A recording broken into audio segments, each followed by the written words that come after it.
Part 2 of my colouring with the Inktense pencils. As you saw in part 1, I've stamped Tilly onto this paper by Derwent.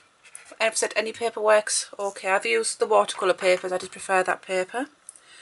So for the hair, there's lots of different combinations to use, but for this combination I'm going to use saddle brown, oak and sepia ink. So you start off just by going in the place that's going to be darker with the lightest colour, which this instance is saddle brown. Just quite flicky little movements. I like to try and follow what the way that Krista's drawn the hair on these.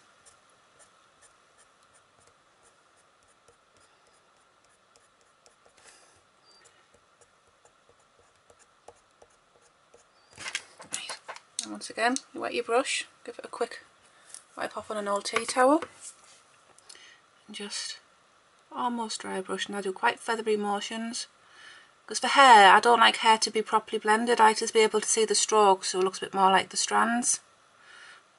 So that's just me.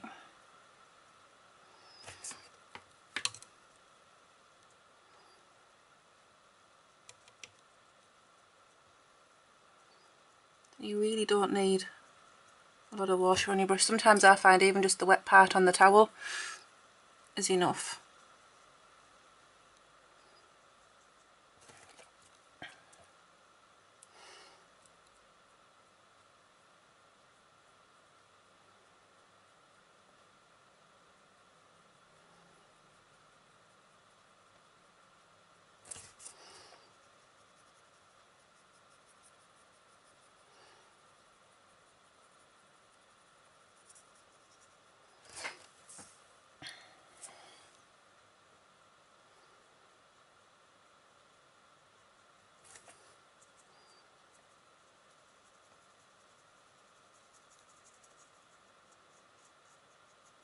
That's with saddle brown.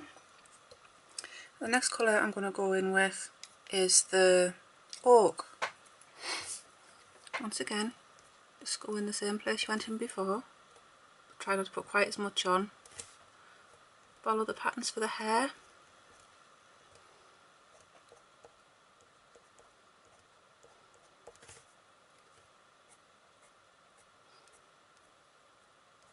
You don't want as much because you still want to have a lot of the saddle brown coming through. Get your almost dry brush again.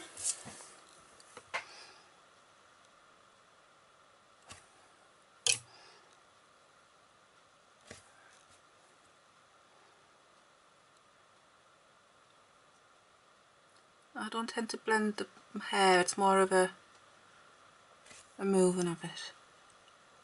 So I do find sometimes if you don't actually wet these pencils, if you're going over colour in other areas, the colour picks up on your hands and you end up with little bits of globs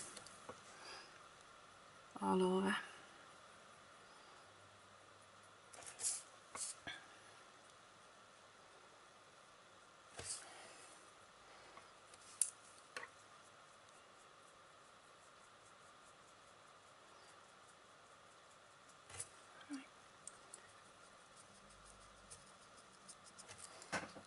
And then the last colour I go in with is a touch of the sepia ink. So the hair tucked behind the ear, the bit underneath. The bit that's going to be a bit darker, so the bit's nearest to everything, or underneath folds of the hair.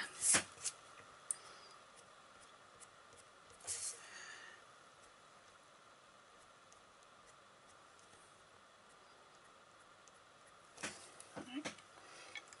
The brush.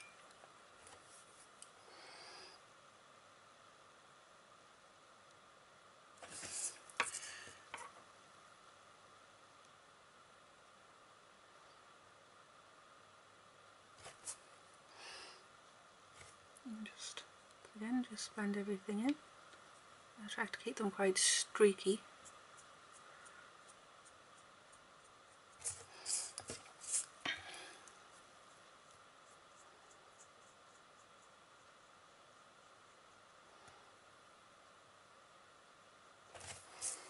There we go. There's Tilly's hair. Thanks for looking. We'll be back with the claws later. Thank you. Bye.